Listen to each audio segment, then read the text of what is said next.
¿Cómo están ustedes? Bienvenidos a nuevamente el programa de Tele13 Radio, en el cual conversamos sobre nuevos temas, pero también hacemos nuevas reflexiones sobre los temas de siempre. Durante toda esta semana vamos a estar desarrollando un programa especial dedicado al Festival de Innovación y Futuro UC, la primera vez que se realiza en formato digital, obviamente. El festival busca ser un espacio de conversación de innovadores, emprendedores, empresa, la academia e inversionistas con el objetivo de promover la innovación en Chile. El tema de esta segunda versión del festival es cómo la innovación nos va a ayudar a resolver los problemas que enfrentamos como sociedad. Queremos poner de manifiesto que la innovación es un atributo presente en todas las personas y contextos. Los innovadores están entre nosotros y junto a ellos nuestro país revertirá el difícil momento que enfrentamos. En este primer capítulo queremos abarcar el tema de los equipos humanos para la innovación y para eso se encuentra junto a nosotros Rodrigo Jordán, ingeniero civil de industrias, PhD de la Universidad de Oxford por su tesis en innovación precisamente y pobreza, presidente además de la comunidad de organizaciones solidarias, montañista y profesor de liderazgo del MBA UC. Rodrigo, bienvenido, muchas gracias por estar con nosotros. Y amigo de la casa te faltó, Connie, porque amigo Totalmente, de sí. Totalmente. De ambas casas, por supuesto, de Tele13 Radio y de la Universidad Católica. Esta entrevista es parte del Festival de Innovación y Futuro UC, están entre nosotros, presentado por ISA Intervial, Conexiones que Inspiran, Invita Mutual de Seguridad. Rodrigo, vamos a hablar de los equipos humanos para la innovación, ¿cierto? Y la pregunta que uno se hace siempre es, ¿tenemos efectivamente la gente, las personas, ese equipo humano necesario para los desafíos que enfrenta la innovación aquí en nuestro país? Claro, eso es lo que pasa, pues, Connie, que normalmente incluso los medios tienden a resaltar al innovador, ¿no es cierto? El ejemplo máximo de Steve Jobs, ¿cierto? Claro. Eh, pero resulta que no, pues la innovación es un trabajo que se hace totalmente en equipo, ¿sí? Y el propio Steve Jobs tenía un equipo de 100 personas a quien reportaban a él. Entonces, normalmente y en el festival completo hay de todo, ¿no es cierto? Hay seminarios, hay talleres, hay pitch, hay conversaciones, hay de todo. Pero hay poco respecto de la necesidad de mirar como la innovación como una actividad de equipo, ¿sí? Claro, por supuesto que hay un innovador o dos innovadores que motivan. Una especie de líder en el fondo. Claro, pero necesitáis equipos. Y esos equipos, en el caso de la innovación, necesitan características bastante especiales. No son como cualquier equipo, ¿cachai? ¿Qué características tienen o debieran tener esos equipos humanos? Bueno, primero tienen que tener personalmente, individualmente, mucho aguante, porque las innovaciones fallan. O sea, si uno se equivoca porque está probando cosas nuevas, entonces tiene que tener un aguante grande a la frustración, ya que las cosas no resulten y volver a intentar y volver a intentar. Pero también tienen que tener una capacidad de escucha muy importante.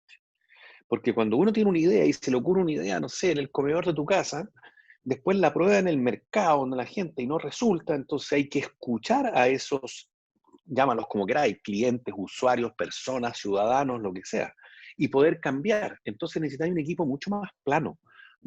No de un líder vertical que da instrucciones, mira, esto es lo que vamos a hacer, y tú haces A, tú haces B y tú haces C. No, por el contrario, se juntan todos en una mesa y discuten y pelean. Entonces, el rol del líder, más que ser el hombre creativo que tiene la gran idea, es generar un espacio, ¿no? Un espacio incluso emocional para que la gente pueda discutir, se puedan agarrar incluso, pero de buena forma, para poder llegar al mejor producto, servicio o calidad. Estamos conversando con Rodrigo Jordán sobre el tema de los equipos humanos para la innovación. Ahora uno se pregunta, Rodrigo, esa gente, ese equipo humano, ¿tienen que ser individualmente cada uno innovadores? No ¿O se necesariamente. necesitan también algunos elementos que también que sea, no tengo idea, el que aterrice, el que Sin duda, cuestione la sin duda, idea de otros? sin duda. Hay distintos roles. Y eso es muy importante, Connie. Antes de contestar la pregunta, también tienen que ser equipos muy diversos, ¿sí? Y tú eres mujer, yo soy hombre, y se da mucho respecto, ¿no es cierto?, a la paridad de género ahora en la Constitución, Sí. pero esa no es la única diversidad. Por el contrario, puede ocurrir que una mujer y un hombre, voy a tomar el mismo ejemplo de la Católica, estudiando ingeniería en la Católica, después en el MBA de la Católica, y los dos sean gerentes de la empresa, van a ser bastante iguales, ¿no? Porque tienen una cultura y una tradición igual, aunque tengan sexo o género distinto. No necesitas gente realmente distinta, necesitas los equipos de innovación en Estados Unidos, en Inglaterra, tienen antropólogos, tienen ingenieros, tienen sociólogos, tienen economistas. ¿Me explico? O sea, tienen mucha gente distinta, gente extrovertida y gente introvertida.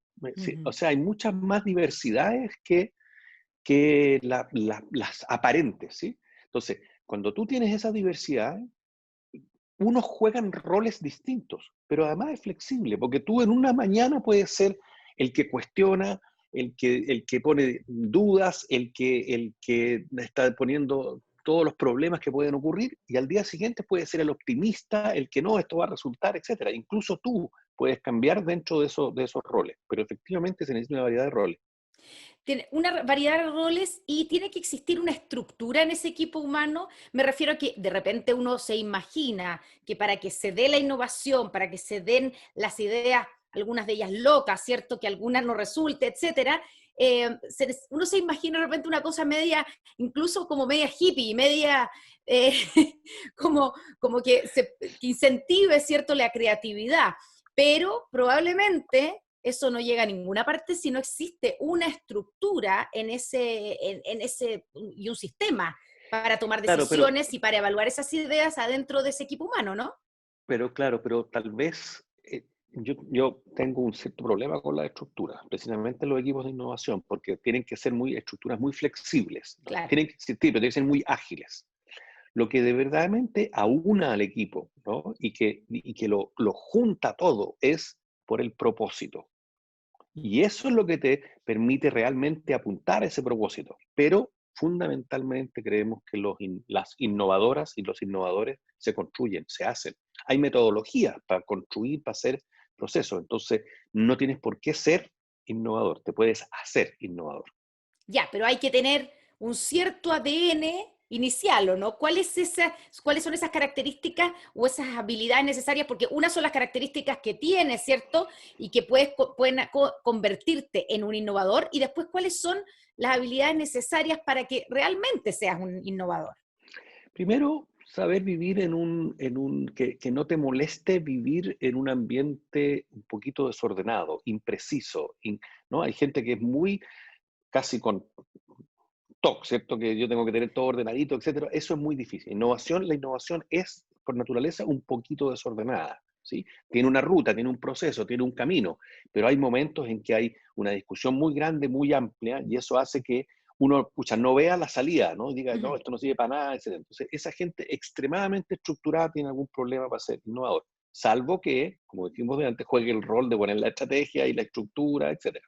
Que también se Eso, necesita, claro. esa es una cosa. La otra, en términos personales, yo te lo dije ya, pero vale la pena recordarlo, es una cierta perseverancia, es un aguante, ¿sí? Porque por ahí están los datos, 8 o 7 o 9 de cada 10 innovaciones no resultan. Entonces, lo más probable es que no te resulten todas innovaciones. Entonces, aguantar, ¿sabes? Que ya me equivoqué, es un error, ¿qué aprendimos de eso? Y volver para adelante, ¿sí? Entonces, esas capacidades personales en la personalidad son muy útiles.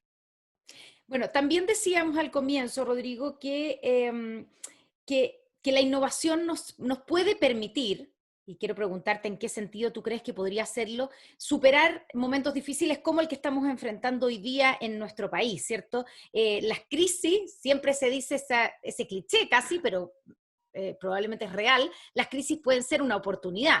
Y hemos visto que con la pandemia, así como ha aumentado muchísimo la vulnerabilidad de la gente, hay mucha gente que pierde sus trabajos, que se queda sin empleo o que su empresa no da para más, pero también han surgido innovaciones para resolver los problemas que estamos enfrentando. ¿Cómo lo ves tú en términos de la posibilidad de que la innovación realmente nos permita hacer frente a las dificultades de una crisis como la que estamos viviendo? Bueno, de eso, Connie, se trata toda esta semana, de verdad. O sea, básicamente las entrevistas que van a hacer ustedes, los talleres, etcétera, hablan de eso. Yo, en lo particular, como tú sabes, trabajo en la comunidad de Misiones Solidarias, lo más que nos produce problemas es la pobreza, y es la extrema pobreza, la gente que cae en vulnerabilidad, etcétera. Entonces ahí una fórmula es el emprendimiento. No es la única y no es que no se necesite eh, ayuda desde el Estado y recuperar la economía, etcétera. Pero el emprendimiento puede ser una cosa. Fíjate que una forma de mirar esto, otro de mis roles es que trabajo en el Consejo Nacional de Innovación, el CENIT, de Innovación y Desarrollo. Y normalmente en el Consejo se habla de los laboratorios y que las empresas hagan laboratorios y la universidad. Yo decía, ojo, que la innovación también está presente en cualquier parte. Mira, la olla común fue una innovación, ¿sí? Claro. Es una innovación y hay que pensarla como tal. Em, Porque hay una cantidad de organizaciones, hay una cantidad de activos, hay que primero cocinar con fondos grandes, hay que cocinar con cocinas grandes, hay que hacer turnos, porque no toda la gente de la cuadra o del barrio puede venir a la misma hora a comer, entonces hay que hacer los almuerzos a las 2 y terminar a las 2. Hay que hacer algunos paquetes y llevárselos, organizar una gente que se los lleve a los adultos mayores. Hay que cocinar grandes cantidades, hay que conseguir. Entonces, hay toda una gestión, ¿no es cierto?, de una olla común y que uno la puede mirar como una innovación. A lo que me refiero es que la innovación no es exclusiva de las grandes empresas, de las grandes universidades, sino que está en la cotidianidad, en la calle también está. ¿Y cómo has visto en ese sentido en el escenario de las comunidades solidarias, cierto? Tú, o sea, y de todas las organizaciones solidarias que hemos visto una cantidad de organizaciones aparecer, otras que se han formado para poder ir en ayuda de los más vulnerables. ¿Cómo has visto ahí la innovación? Tú dices las ollas comunes son una innovación. ¿Qué más has Claro, visto ahí, destacable? bueno, ahí hay un tema que todas estas lo vimos de pasada en los equipos de innovación, la capacidad de escuchar, ¿sí? Porque mucha gente que está en los estratos sociales, socioeconómicos más altos, ¿no es cierto?, nos ha llamado a preguntar cómo ayudamos, y de muy buena forma, ¿ah? Ujú. ¿Cómo ayudamos? ¿Qué podemos hacer? Etcétera. Y yo al final me echo para atrás un poco y digo, ¿sabéis qué es lo que podía hacer? Ándate al municipio del Bosque y siéntate una mañana en la municipalidad del Bosque, o de Recoleta, ¿no? O de la Florida, y escucha con atención lo que está pasando, lo que la señora con el niño en brazos pide, lo que el Estado, en este momento el Estado chico, que es el municipio, pero para la gente es el Estado, Es el puede Estado. y no, es el Estado, claro, puede o no puede hacer. ¿Me explico? Hay realmente una cosa de la innovación que a mí yo la veo así, que no es que se me ocurra una idea brillante en la ducha solo, sino que se me ocurre de la interacción con la gente, en el caso que estamos discutiendo, que más lo necesita. Otra persona lo puede hacer con un cliente de otro sector socioeconómico, etcétera, pero el que más nos preocupa, hay que ir y sentarse con esa gente y escucharlos muy atentamente, porque allí uno puede encontrar lo que se denominan los dolores. ¿Dónde me duele esto? ¿Cuál es la verdadera razón de yo necesito? Nos pasó a nosotros hace muchos años atrás. Estábamos construyendo estufas a leña más eficientes porque la gente rural se estaba consumiendo los bosques, qué sé yo qué. No les dolía para nada si mandaban a los cabros a buscar leña al bosque y era mejor porque el cabro estaba perdido. Entonces, el dolor de la señora no tenía nada que ver con la estufa, tenía que ver con otras cosas. ¿Sí se me explico? Claro.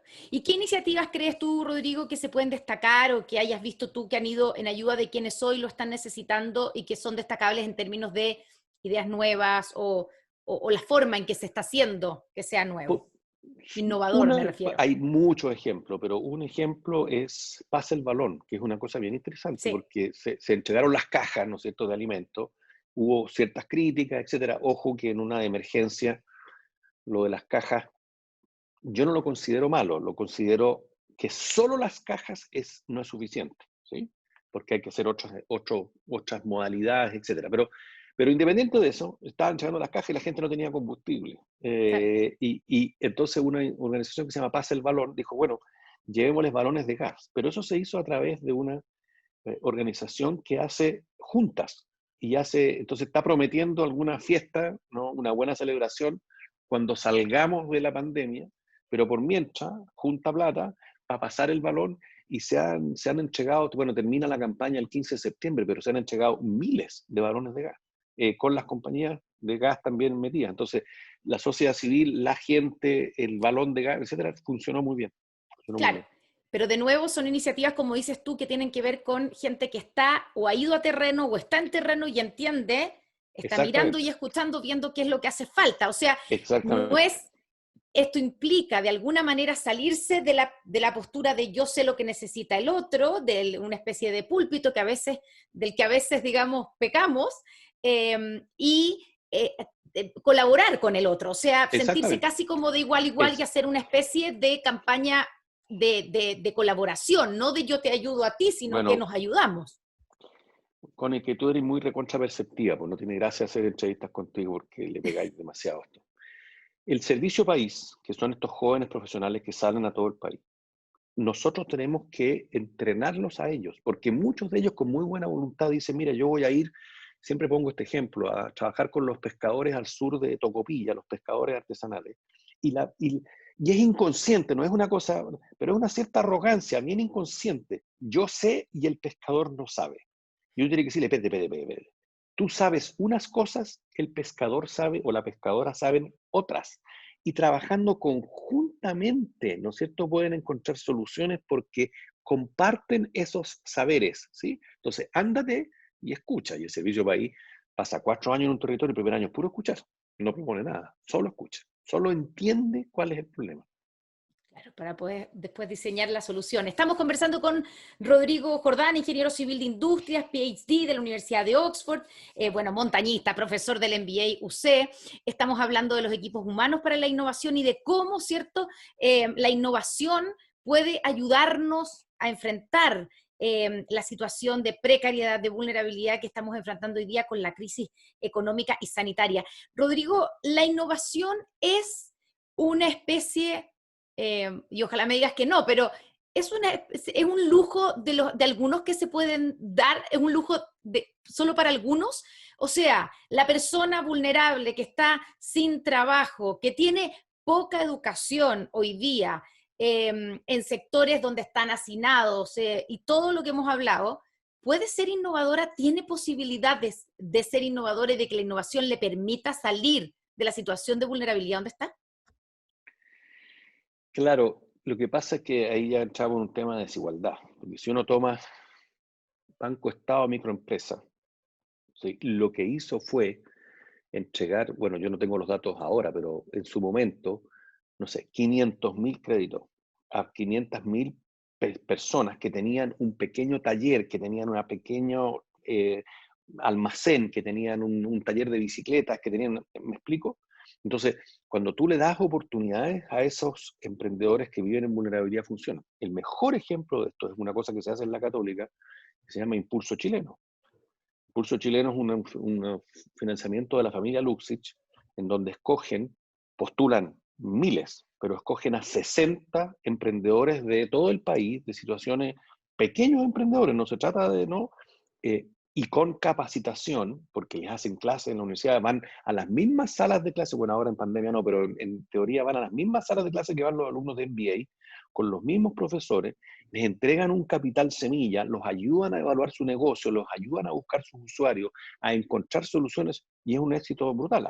Se acaba de terminar la semana pasada, se graduó el segundo lote. El segundo lote es realmente impresionante. Ya, lo que Entonces, significa que si les entregamos las herramientas, digamos, sin duda, la sin duda. persona, la persona, por muy en una situación de vulnerabilidad que tenga, puede usar la innovación para salir Pero, adelante. pero que hay un elemento adicional aquí, que se llama creatividad. Claro. Y cuando yo le hago a mis alumnos el ejercicio de que con el sueldo mínimo lleguen a fin de año, no llegan. O sea, a fin No, de mes, no llegan. Entonces, hay una creatividad de cómo hacer cundir los pocos recursos que tengo. Entonces, la gente de escasos recursos, la gente que vive en vulnerabilidad, tiene una creatividad tremenda. Y es una pérdida absurda, ¿no? Cuando la gente vive en pobreza de no poder aprovechar esa creatividad. claro, de hecho, por ejemplo, a mí me tocó hacer un reportaje sobre ollas comunes en La Pintana, sobre todo hice ollas comunes lideradas por mujeres, que la verdad que son la mayoría, más del Exactamente. 70% de las ollas comunes son lideradas por mujeres. Y uno se da cuenta que hay o sea, cuando uno ve a esas mujeres que están sin ingresos, que tienen que hacerse cargo de sus propios hijos, muchas veces solas, ¿cierto? En un contexto de hacinamiento, en cuarentena, etcétera, y se levantan en la mañana y se las arreglan para buscar cómo alimentar al resto. Y uno dice, aquí tiene que haber un potencial Sin de duda, sin duda, emprendimiento. sin duda, sin duda. Bueno, siempre he sostenido, No, no siempre. La verdad es que me cambiaron la idea hace como 20 años, pero hace ya 20 años que lo sostengo. Cuando a ti te preguntan, Connie, ¿cuál es el gran capital que tiene Tele 13 Radio? ¿Cuál es la riqueza que tiene Tele 13 Radio? Su gente, pues, bueno. Sí. Son ustedes. Si las máquinas se pueden conseguir, el financiamiento se puede conseguir. En las empresas pasa, bueno, en un país pasa exactamente igual. En un país pasa lo mismo. Yo que, tú sabes, me gustan los glaciares, me gustan los bosques, me gustan las montañas, ya son extraordinarios recursos naturales que tiene el país, pero el primer recurso que tiene Chile es su propia gente. Y cuando el 20% en medida multidimensionalmente está en pobreza, lo que tú tienes es una pérdida de recursos, de creatividad, de capacidad de emprendimiento, de talento, es una pérdida de capital humano muy grande. Entonces, cuando lo miras así, y no como familias que necesitan de nuestra misericordia, de nuestra ayuda, porque son un problema, sino que realmente es un capital que se puede activar y se puede desarrollar, se te da un mundo de esperanza mucho más grande. Y en ese sentido, Rodrigo, en el caso, por ejemplo, de la gente, de las ollas comunes que han aparecido, que hay muchísimas, y que como tú dices, es una innovación, porque es una respuesta a una necesidad, ¿cierto?, del momento, y el cómo conseguirse los insumos, etcétera. Uno podría pensar que con cierta ayuda o colaboración o trabajo o guía de otras personas pueden convertirse en otros emprendimientos, o sea, que la olla común, una vez que pase la pandemia, que pase la crisis, se convierta, no sé, en un jardín infantil. Estoy pensando en aprovechar esas capacidades, sobre todo de las mujeres líderes de esas ollas comunes, para que se conviertan en un emprendimiento después. ¿Qué posibilidades hay de hacer eso, de que eso sea real? En algunos casos solamente, porque las ollas comunes son en la satisfacción de una necesidad imperiosa de hambre, ¿sí? Ujú. Y muchas de esas mujeres, y también participan hombres, pero como tú dices, están muy a cargo de las mujeres, Sí. tienen trabajo y hoy día no tienen. Entonces, cuando vuelvan a sus trabajos van a dejar de... Pero sin duda que a partir de esas ollas pueden surgir emprendimientos de un pequeño local, un pequeño comercio de comida, o una persona que sabe, le gustó la cocina y empieza a hacer pastelería, etcétera. Entonces, sin duda alguna que es una oportunidad de descubrir ciertos talentos que la gente tiene. Y también en este contexto de crisis, la innovación es de alguna manera, estoy pensando que en general tenemos la idea de que somos bastante conservadores como sociedad de probar cosas nuevas, de atrevernos. La crisis nos ha empujado Total, a, a cosas nuevas, desde estar total, haciendo esta entrevista, ¿cierto? Desde estar total. haciendo el Festival de Innovación UC completamente virtual. Todo esto, si no hubiéramos tenido la pandemia, probablemente no habríamos dado este paso. Ahí en ese sentido, Seguramente, podríamos decir que la pandemia, puede ser discutir lo que voy a decir, pero que la pandemia en el fondo nos ha dado una oportunidad de innovar. en algunas áreas, por supuesto, sin duda alguna, sin duda alguna. No hay ninguna duda de eso. O sea, si uno mira con esperanza, yo creo que la solución de la pandemia no va a ocurrir hasta que no haya vacuna, de verdad, Mm. la solución definitiva, ¿no? Todo lo demás son fase uno, fase 2, paso a paso 3, no sé qué, desconfinamiento, etcétera. Vuelta a clase, no vuelta a clase. La solución definitiva es cuando haya vacuna. Pero incluso cuando haya vacuna, muchas de las cosas que nos obligó la pandemia ya van a quedar instaladas de todas maneras, de ¿Y todas maneras. qué destacarías tú de esas cosas que, en términos de que nos ayuden, ¿cierto? Y nos ayuden y nos cooperen para la innovación. Pero el otro día en la Universidad Católica, el rector firmó un convenio con Estados Unidos y con Dinamarca, me parece, ¿no es cierto? Y con los rectores de esas tres universidades, un convenio precisamente para el desarrollo de la innovación en un área específica de investigación. Cosa que habría sido imposible hacerlo presencialmente, o habría tenido que viajar, mira el gastadero, mira la huella CO2 en los aviones, etcétera. Se hizo espectacularmente bien, quedó muy bien hecha. La graduación, mi hija se graduó en la Universidad de Estados Unidos, se hizo totalmente online y participaron todos los padres de todas partes del mundo, que antes no habrían podido hacerlo porque era una maestría. Entonces, hay muchas cosas que ya quedaron instaladas, de todas maneras. Estamos conversando con Rodrigo Jordán. Rodrigo, volviendo al tema de la pobreza, digamos, y los problemas, es evidente que hoy día estamos más pobres, ¿cierto? Y que hay mucha más gente vulnerable que antes tal vez está en una situación un poco más segura, no tanto, porque nos damos cuenta que esto, digamos que el cambio es muy rápido, ¿cierto? Pero eh, podemos pensar que la innovación va a permitir que esa gente se recupere pronto? O sea, aplicando innovación, ¿debiéramos poder sacar de la pobreza o recuperar a esas personas? Los números son muy grandes, Connie, Mm. son muy grandes. O sea, cuando tú tienes oficialmente 1.900.000 desempleados, más la gente que está con suspendida, pero que eventualmente van a perder el empleo, vamos a llegar a 2,5 millones de desempleo. La innovación es solo uno de los cientos de mecanismos que vamos a tener que aplicar para ayudar. Los fondos del Estado. Yo trabajo en una mesa con el Ministerio de Desarrollo Social a cargo del ingreso familiar de emergencia. Y el ingreso familiar de emergencia tiene que ver con innovación, tiene que ver con ayudar directamente a las familias con un monto de dinero. Entonces, la innovación puede ser una de las respuestas, pero en ningún caso la única, y no tampoco creo yo que hay que confiar en la innovación como el mecanismo para recuperar la economía, recuperar la situación social del país, en ningún caso. Es un elemento más. Bueno, y solo para terminar, tú hablas del ingreso familiar de emergencia, ¿cierto? Que, bueno, ha sido fundamental y lo han alargado ahora, lo han extendido por más tiempo porque la crisis está durando más de lo que todos pensamos. Pero como Estado nos hemos demorado, el Estado se ha demorado en llegar con la ayuda a la gente. Es que me gusta la palabra Estado, ¿ah? No gobierno, porque Sí. es distinto.